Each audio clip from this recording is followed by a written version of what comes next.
The transport ship descended through the atmosphere of Concord Prime, and Jiwon Park pressed her face against the viewport. Below her lay the massive space station, a wheel of metal and light spinning slowly against the black of space. She had dreamed of this moment for 3 years. Now that it was finally here, her hands were shaking. Jiwon took a deep breath and pulled back from the window. In her reflection on the glass, she could see herself wearing the armor that had become like a second skin. The protective suit was gray and reinforced, with panels of resistant material covering her chest, shoulders, and arms. Under the station's artificial lights, the metal caught the glow and reflected it back.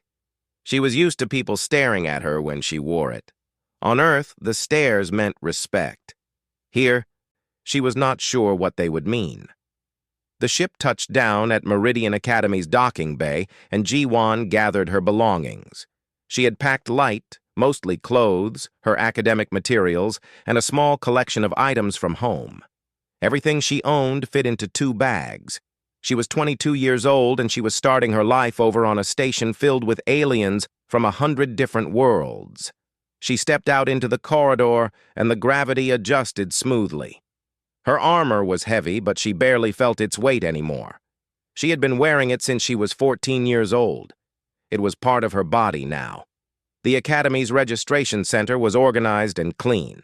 Workers from various species moved between desks and displays. A tall Drenthian with purple skin and 4 arms greeted her with genuine warmth. She helped Jiwon with her paperwork and explained the layout of the Academy's living quarters. "You're in Harmony Tower," the Drenthian said, her voice pleasant and efficient. "Third wing, level 12. You'll be sharing with 2 other first-year students. They should already be there, setting up their spaces." Jiwon nodded and made her way through the Academy's corridors. The walls were transparent in places, showing the vast expanse of the station beyond. She saw smaller ships docking, massive cargo vessels being loaded and unloaded, and in the distance, the blue curve of a planet. Everything here was bigger than anything on Earth. Everything felt more advanced, more important, more real. Her dormitory room was smaller than she expected, but it was clean and well organized. One of her roommates was already there, a Volthian named Mira. Mira had pale blue skin and large, intelligent eyes. She was unpacking a collection of small, decorative objects that seemed to be culturally significant. "You must be Jiwon," Mira said, turning to look at her. For just a moment, Mira's eyes passed over the armor, and then they met Jiwon's face with a smile. "Welcome to Meridian Academy. I hope you're ready for the most incredible experience of your life." Before Jiwon could respond, the door opened again, and a Drenthian appeared. This one was younger than the registration worker, probably about Jiwon's age. She had bright green eyes and a pattern of bioluminescent marks running down her arms. "Hi, I'm Kaya," she said, extending one of her 4 hands toward Jiwon. "You must be the human student everyone's been talking about." Jiwon shook Kaya's hand. It felt strange in her fingers, cooler than she expected, with a texture like warm leather. Over the next few hours, the 3 roommates settled into their space. Mira talked about her family, who came from a planet that was mostly water. Kaya told stories about her childhood on Drenthia, where the sky was a different color every season. Jiwon said less, but she found herself relaxing around them. They did not ask questions about the armor. They did not stare too long. They simply accepted her as she was. The first day of classes arrived quickly. Jiwon made her way through the Academy's corridors to her first class, Environmental Systems, taught by Professor Taish. He was a Vorax, a species known for their intelligence and their love of debate. His classroom was filled with students from at least 10 different worlds. The class itself went well. Professor Taish lectured about the ecological damage caused by industrial pollution on various planets. He was passionate about the topic and knowledgeable. Ji-won found herself taking notes, impressed by his depth of understanding. As the class was ending, Professor Taish called her forward. Ji-won's heart began to beat faster. In her experience, when teachers called you forward, it meant something was wrong. Ji-won, Professor Taish said, his voice friendly and reasonable. I wanted to speak with you about something important. I think you're a wonderful student. Your test scores are excellent, and I can see that you are serious about your education. Thank you, Professor, Ji-won replied, waiting for the problem. I'm going to be direct with you, he continued. I noticed that you wear combat armor to class. Here on Concord Prime, we believe in peace and cooperation between species. We have left behind the days of conflict and warfare. Ji-won felt her stomach tighten. She knew where this was going. I would like to ask you to consider removing your armor while you are here, Professor Taish said. It sends a message. It suggests that you are here as a soldier, not as a student. We want you to assimilate, to show that you are committed to our values of peace and unity. The classroom had emptied. Only Ji-won and the professor remained. I understand what you're saying, Ji-won said carefully. But I need the armor. It's important to me. I'm not suggesting you remove it permanently, Professor Taish said, and his tone remained kind. Just here, in the academy, just for class time. Surely you can appreciate that it makes others uncomfortable. Some of my students come from species that were affected by Earth's various conflicts. It was not a lie, exactly. But it was not the whole truth either. The real discomfort was probably in how the armor looked, how it reminded people of weapons and war, how it made the presence of a human, a survivor, impossible to ignore. Ji-won thought about the 3 years of work it had taken to get here. She thought about her grades, her essays, her desperate desire to be accepted. She thought about how she wanted to fit in, to be seen as a student and not as a symbol of a conflict that had ended 73 years ago. Okay, she heard herself say. I can remove it for class time. Professor Taish smiled, and it was a genuine smile. Excellent. I think you're going to have a wonderful experience here. The Academy has a lot to offer students who are willing to open themselves up to new possibilities. Ji-won walked back to her dormitory with her armor still in place. She would remove it tomorrow. She would keep her armor in her room and come to class without it. She did not yet understand what removing that armor would mean. She did not understand that some scars are meant to be seen, and that hiding them was just another kind of wound. But she would learn. Tomorrow, she would learn. Ji-won sat on the edge of her bunk, staring at the armor that now rested on her bed. The morning light from the small window caught the metal panels, throwing reflections across her wall. In a few minutes, she would need to put on her regular clothes, the ones she wore underneath the armor. She would walk to Professor Taish's class without any protection at all. It was just clothing, she told herself. It was just for a few hours. She could do this. She had not removed her armor in 8 years. Not fully. Not in front of anyone. There were times when she slept without it, in her private quarters on Earth, but the moment she woke up, it went back on. The armor had become as essential to her as her skin. Mira was already awake, preparing for her own classes. She glanced over when Ji-won began to dress, but said nothing. That silence was kind. It said that Mira understood this was difficult, and that she would not make it harder by commenting on it. Kaya was still asleep when Ji-won finished. She took one last look in the mirror. Without the armor, she was just a small, thin woman in simple clothes. Her shoulders looked narrower, her arms looked weaker. But what really caught her attention was what everyone else would see, what she had kept hidden for so long. The scars covered most of her upper body.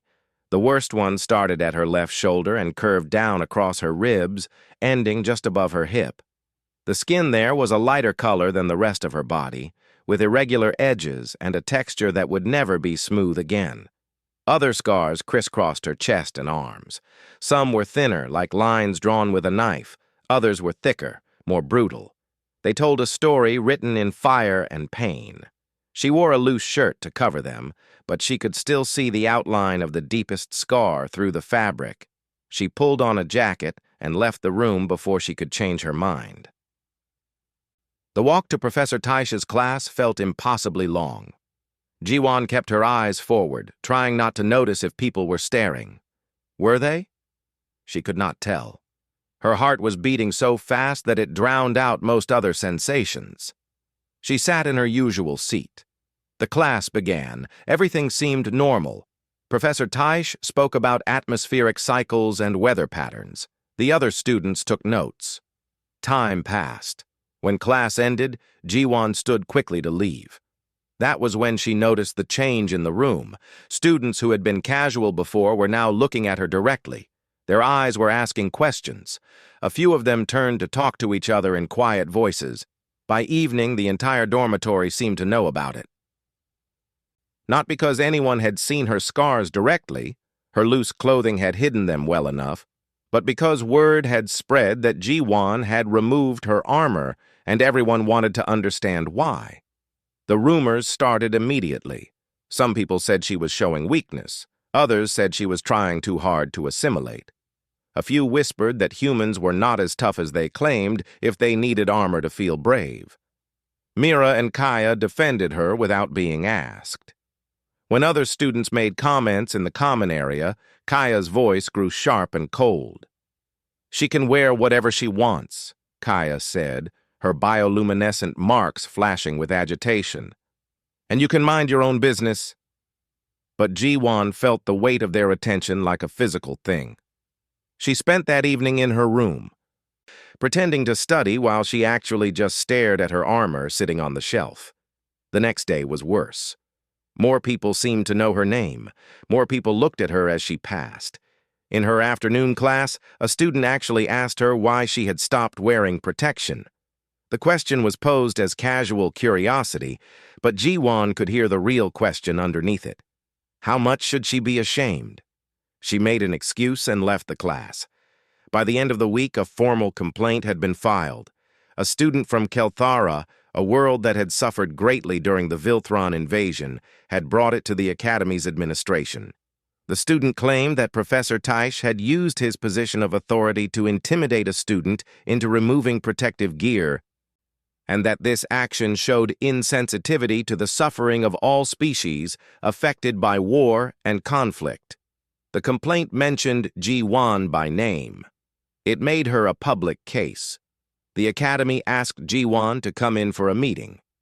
She sat in a small office with 3 administrators from different worlds. They were kind to her. They asked her what had happened, and she told them the truth. Professor Tayesh had requested that she remove her armor. She had agreed. "Did you feel pressured?" one of the administrators asked. She was a Keltharan, with skin that shifted colors slightly as she spoke. Jiwon did not answer right away. She thought about how to be honest without making things harder. She thought about what the right answer was. "A little," she finally said. "But mostly I wanted to fit in. I wanted people to see me as a student, not as something else." "And has that worked?" the Keltharan administrator asked. "Do you feel like you fit in now?" Jiwon almost laughed. "No," she said quietly. "Not at all." That evening, Mira came and sat on the floor next to Jiwon's bunk. "You didn't have to agree to remove it," Mira said. "You know that, right?" "I know," Jiwon replied. "But you wanted to," Kaya added from across the room. "And that's not wrong. That's human." Over the weekend, Jiwon made a choice. She took her armor back out. She held each piece in her hands, remembering where it had protected her, remembering what it had seen. She put it on slowly, carefully, making sure each panel was secure. When she walked to class on Monday wearing it again, the entire academy seemed to pause and look at her, but this time she did not look away. She looked directly back at them. The armor was not just protection, it was testimony. and she was done hiding it. The Academy's main auditorium was packed with students, faculty, and administrators from every corner of Concord Prime. The formal hearing regarding Professor Taesh and the incident with Ji-won Park had become something much larger than anyone had anticipated. It was no longer just about whether a teacher had been inappropriate. It had become a question about what the Academy's values actually were, and whether those values extended to all students equally. Ji-won sat in the front of the auditorium, wearing her armor.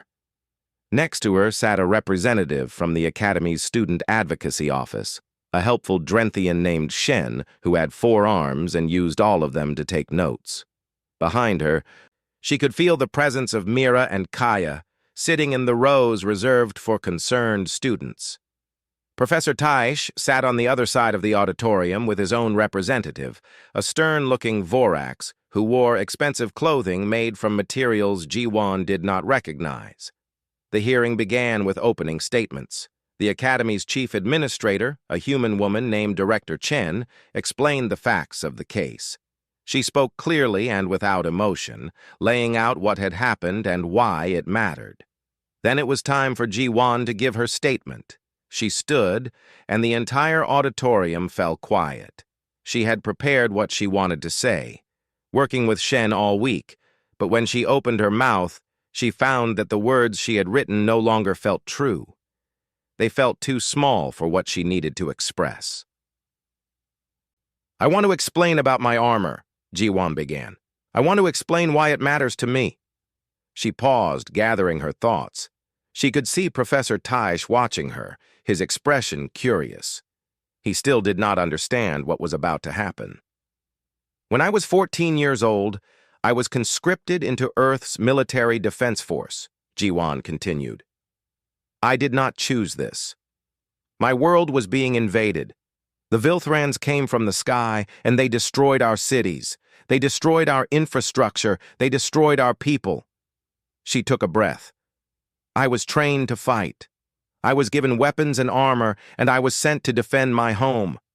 The first time I wore combat armor, I was terrified. I was so young and I was so afraid. But I wore it anyway because people I loved were depending on me."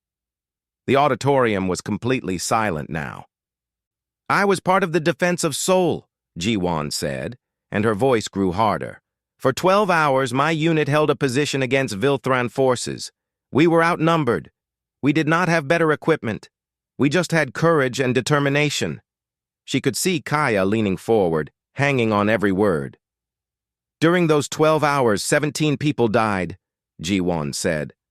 "I am going to say their names, because they deserve to be remembered as people, not as statistics. Seo Jun, Hae-il, Young-soo, Yoon Kyung, and 13 others. They died defending people they would never meet, in neighborhoods they would never see again." There was moisture in her eyes now, but she kept speaking. "I obtained these scars," she said, and she pulled up her sleeve, revealing the massive burn that covered her arm. "When Vilthran plasma artillery hit my position. I was trying to help a wounded soldier named Hae-il. I got him to safety, but I got burned in the process. This scar is a reminder that I survived when he did not. This scar is a reminder of his name, his sacrifice, and his family." She pointed to another scar on her chest. "This one came from shrapnel, and this one, and this one. Each of them is a reminder that I was lucky, that I lived when others did not." She pulled her sleeve back down and looked directly at Professor Taesh. "You asked me to remove my armor because it made people uncomfortable. You said it sent the wrong message. But let me be clear about what this armor actually means. It does not mean that I am a soldier here. It means that I carry the weight of every person who did not survive to reach this academy. It means that I remember. It means that I honor them." She turned to face the larger audience now. "The Vilthran invasion was 73 years ago. My scars are much newer than that. Do you want to know why? Because Earth is still recovering. Because we are still rebuilding. Because the Vilthran ordnance is still buried in the ground and kills people when they accidentally disturb it. I got my most recent scar 3 years ago while helping to clear an old military installation. A device I did not know was unstable exploded while I was working on it. Murmurs spread through the audience. So when Professor Teisch asked me to remove my armor, what he was really asking was for me to pretend that all of this was over, that the pain had ended, that I should forget about Seo Jun, Hai Il, Young Soo, and Yun Kyung. That I should pretend that their sacrifice meant nothing. Ji-won's voice was steady now, even though tears were falling down her face. I agreed to remove my armor because I was afraid. I was afraid that if I did not assimilate, if I did not hide my pain, that I would not be accepted here. I was afraid that my survival would be seen as selfish, that I should have let myself die alongside the people I was trying to protect. That is a terrible thing to believe about yourself, and I should not have believed it. She sat back down. There was a long moment of silence. Then Professor Teisch's attorney began to speak, offering his client's perspective. The professor had not intended any harm, the attorney argued. He was simply trying to help Ji-won fit in better. He was trying to create a welcoming environment for all students. But even as he spoke, something had shifted in the auditorium. Students who had been neutral before were now looking at each other with new understanding. The Vilthrans in the audience were looking uncomfortable, ashamed. Karen, a Vilthran student who sat 3 rows back, had his head down and his hands clenched into fists. Director Chen asked if there were any other statements to be made. For several minutes there was silence. Then Karen stood up. I want to say something, Karen announced. His voice was quiet but clear. I am Vilthran. My people did this. We invaded Earth. We killed millions of people. We caused the suffering that Ji-won carries with her every single day. He looked directly at Ji-won. I am sorry.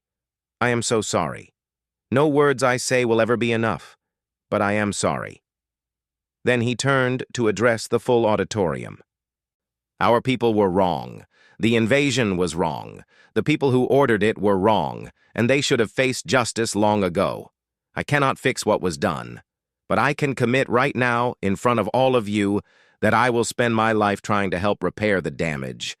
In whatever way Ji-won will allow, I want to be part of making things better. He sat back down, and many people in the auditorium were crying now. Director Chen called the hearing to a close. She said that a decision would be made within 1 week. She also announced that immediate changes would be made to academy policy. All students would be allowed to maintain personal protective equipment for emotional and historical reasons, not just for physical safety concerns. As Ji-won left the auditorium, Mira and Kaya rushed to embrace her.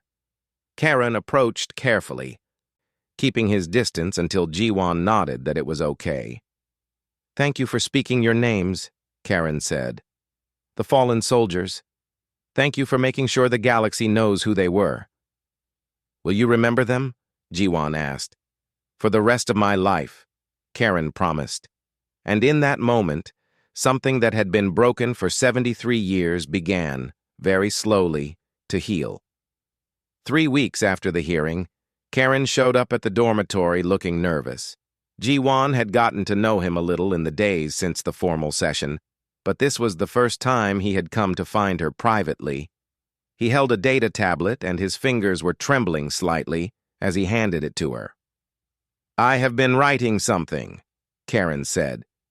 It is a research proposal for my advanced studies class. I wanted to ask your permission before I go any further with it. Ji-won took the tablet and read the title. The document was called Intergenerational Trauma and Reconciliation, a study of post-conflict societies and the path toward healing. The subtitle read, Based on interviews with Ji-won Park and other survivors. She looked up at Karen, her expression uncertain. I want to document your story, Karen explained quickly. Not to exploit it, but because it matters, because the galaxy needs to understand what the invasion actually cost, and because your path forward, the way you are choosing to honor the fallen while still building a future, that is important. That is beautiful. You want to write about my scars? Ji-won asked carefully. I want to write about the people they represent, Karen said. Seo-jun, Hai-il, Young-soo, Yun-kyung. They should not be forgotten statistics. They should be part of the historical record as individuals with names and faces and families. Ji-won sat down on one of the benches in the common area. She thought about how vulnerable it would feel to have her story documented and distributed. She thought about how people might judge her, how her trauma might become entertainment for others. But she also thought about something else. She thought about the way Karen had said those names with genuine respect. She thought about how he had stood up in front of the entire auditorium and accepted responsibility for what his people had done, even though he was not born until long after the invasion. What would this project involve? She asked. Karen sat down beside her. I would like to interview you about your experiences. About the defense of Seoul. About the soldiers who died, about how you decided to come here, to Meridian Academy, despite everything. And I would like to interview other survivors if you could put me in contact with them. It sounds like a lot of work, Ji-won said. It is, Karen agreed. But my thesis advisor says it could be groundbreaking research. She says the galaxy needs this conversation. She says we cannot move forward without truly acknowledging what happened and what the cost was. Ji-won handed the tablet back to him. Okay, she said. I'll help you. Over the next several months, Karen and Ji-won fell into a rhythm of interviews. They would meet once or twice a week in quiet spaces around the academy, sometimes in the library, sometimes in the observation deck where they could look out at the stars. Karen would ask careful questions, and Ji-won would answer them, pulling memories from places she had kept them locked away. She told him about Seo-jun, who had been her best friend in the military. They had grown up in the same neighborhood on Earth and had enlisted together. Seo-jun loved music and wanted to become a composer after the war ended. He never got the chance. She told him about Hai-il, who was from a farming community and who sent half of his soldiers' stipend back to his family every month. He had 3 younger siblings who depended on him. When he died, his family lost not just a person, but an income. She told him about Young-soo, who was older than the rest of them and served as an unofficial mentor. Young-soo had taught Ji-won how to survive, how to stay calm under fire, how to value her own life even when everyone around you was dying. And she told him about Yun-kyung, the youngest of them, who had somehow maintained her sense of humor even during the worst moments. She would crack jokes that made no sense, but they would laugh anyway because the alternative was screaming. Karen wrote it all down, not in clinical academic language, but in a way that honored each person's humanity. He described the soldiers not as casualty statistics, but as individuals with hopes and dreams and families waiting for them to come home. As they worked together, something unexpected began to happen. Karen and Ji-won became friends.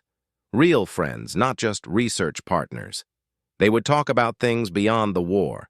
Karen told her about his parents, who had been part of the Vilthron military-industrial complex, but who had renounced their work decades ago and spent their lives trying to make reparations. He told her about his shame at being born into a civilization that had caused so much pain. It is not your fault, Ji-won told him one evening as they sat on the observation deck watching smaller ships move through the docking bays. But I benefit from what my people did, Karen replied. I have resources and opportunity because of an empire built on conquest. That comes with responsibility. You are trying, Ji-won said. You are trying to be better than what your people were. That is all anyone can do. As the weeks turned into months, their conversations became deeper. Karen asked Ji-won about her plans after graduation. What did she want to do? Where did she see herself? I do not know, Ji-won admitted. For so long I just wanted to survive. Then I wanted to prove that humans could be more than just soldiers. Now, I do not know what I want. What would make you happy? Karen asked. Ji-won thought about this for a long time. I want the people I lost to be remembered, she said finally. Not as tragic victims, but as actual people who mattered. I want their names to mean something, and I want other survivors to know that they are not alone in what they carry. Karen was quiet for a moment. Then he said, What if we could do that? What if we could turn this research into something bigger? What if we could create a space where survivors could gather and tell their stories, where the fallen could be honored, where healing could actually happen? That sounds impossible, Ji-won said. Most important things sound impossible until someone starts building them, Karen replied. By the time Karen submitted his research thesis 3 months later, something remarkable had happened. It was not just an academic paper anymore. It had become a detailed historical account of the Vilthran invasion from the perspective of the people who had suffered it. The thesis included extensive interviews with Ji-won and with several other human survivors that Ji-won had introduced him to. It included the names of the fallen. It included their stories, their families, their dreams that had been cut short. The academic community on Concord Prime was moved. Karen's thesis was presented at a special symposium, and the response was overwhelming. Academics from across the galaxy wanted to discuss the work. Many Vilthrons who attended were confronted with the full weight of what their civilization had done. But more importantly, Ji-won saw something shift in how people treated her. The armor was no longer just a symbol of combat. It was a symbol of resilience and remembrance. Other students who had lost family members to the invasion began approaching her, wanting to be interviewed, wanting their loved ones' names recorded and preserved. And Karen, the Vilthran student who could have remained silent and comfortable, had chosen instead to take responsibility for his people's crimes and use his talents to help the galaxy remember and heal. When they walked through the academy together now, they turned heads. Some people still disapproved of the friendship between a human survivor and a Vilthran. But most people understood that something important was happening. They were not erasing history. They were honoring it. They were creating something that had not existed before, a bridge between enemies that was built on truth. The Academy's Great Hall was decorated in a way that had never been seen before. Instead of the usual scientific displays and cultural artifacts, the walls were covered with photographs and names. Each photograph showed a person who had died during one of the conflicts that had scarred the galaxy: the Vilthran invasion of Earth, the Drenthian civil wars, the Keltharan struggles for independence, the countless smaller conflicts that had taken lives and left survivors to carry the weight of those losses.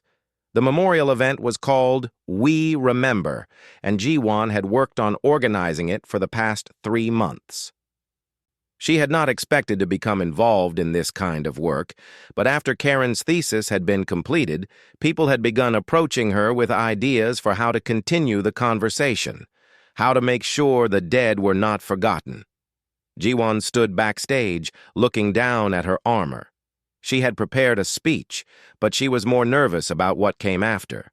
She had decided to do something that terrified her.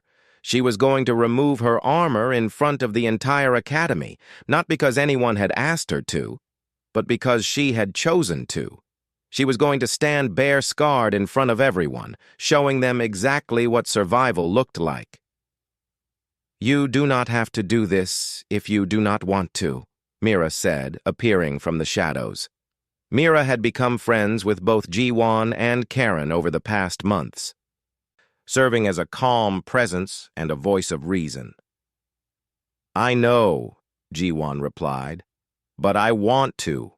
I need to." Kaya was there as well, having come back to the academy as a volunteer coordinator for the memorial event. She had brought her bioluminescent marks to full brightness, her way of showing support and solidarity. "They are ready for you," a Drenthian assistant announced. Ji-won made her way to the main stage. As she walked out, the audience fell silent. There were thousands of people in the Great Hall, students from every species represented on Concord Prime, faculty members, administrators, even some people who had traveled from other stations to attend. Ji-won stood at the center of the stage, and she spoke. "Thank you for being here," she began. "Thank you for coming to honor the people we have lost." She looked out at the faces in the crowd. She saw sadness. She saw regret. She saw hope. "I have spent the past several months working with people from many different worlds to create this event," Ji-won continued. "We have gathered the names of the fallen. We have gathered their stories. We have tried to transform statistics into something more meaningful. Seo-jun, Hai-il, Young-soo, Yun-kyung. These names are here on the wall behind me. But these are only 4 of the millions. There are too many names to display them all." She paused, gathering her strength. "I want to show you something," Ji-won said. And before she could change her mind, she began to remove her armor. The first piece came off and she set it aside, then the next one, and the next. The process was slow and deliberate. With each piece she removed, more of the scars became visible, the great burn that covered her left side, the crisscross of smaller wounds, the evidence of every moment when she had survived when others had not. When she was done, she stood there in simple clothes, her upper body exposed, the scars visible to everyone in the hall. For a long moment, nobody moved.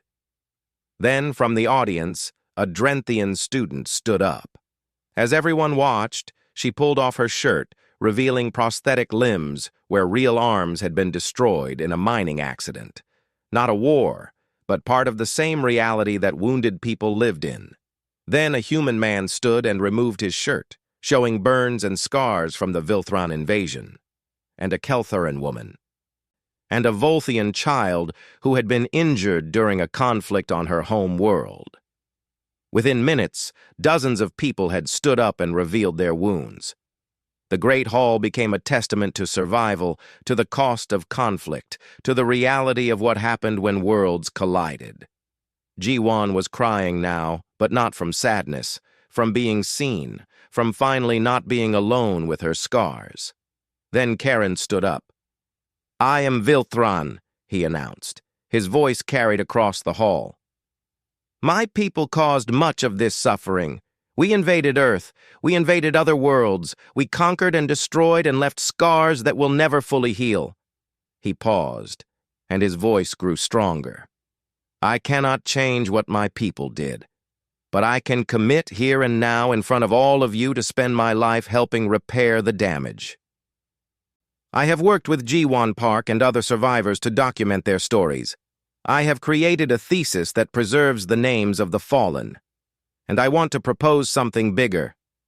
He looked directly at Ji-won. "I want to help create an institute," Karen said. "The Seoul Institute for Conflict Recovery and Prevention. A place where survivors can gather. A place where we can help people heal from what has happened to them. A place where we teach others how to prevent future conflicts. A place where the names of the fallen are honored forever." The audience erupted into applause. Over the next hour, more people spoke. Professor Taish came forward and gave a formal apology, not just to Ji-won, but to everyone who had been hurt by attitudes like his. He talked about how his position and privilege had made him blind to other people's suffering. He announced a new program within the academy to ensure that no student would ever feel pressured to hide their trauma again. Ji-won put her armor back on, but things were different now. Everyone had seen what was underneath. The armor was no longer a barrier. It was a monument. It was proof that she had survived, and it honored everyone who had not. At the end of the event, Mira and Kaya found Ji-won backstage. They embraced her without words, and then Karen appeared, holding a data tablet. "The responses have started coming in," he said. "Students and professors are already signing up to help with the institute. I have contact information from survivors on 5 different worlds who want to be part of our project." Ji-won looked at the numbers on the tablet. Already they had commitments from hundreds of people. The Institute was not just an idea anymore. It was becoming real. "What will we call it?" Mira asked. "The Institute, I mean. What will be its official name?" Ji-won thought about it for a moment. She thought about the soldiers who had died. She thought about the city that had refused to fall, even when everything suggested it should. "The Seoul Institute for Conflict Recovery and Prevention," she said. "Seoul, because that is where the fight happened. That is where we held the line. That is where people like Seo Jun, Hae-il, Young-soo, and Yun-kyung gave their lives so that others could survive to reach this day." Karen wrote the name down carefully. As the evening progressed and Ji-won prepared to leave the academy and begin the work of building something new, she realized that her journey had transformed. She had come to Meridian Academy as a soldier, hiding behind armor.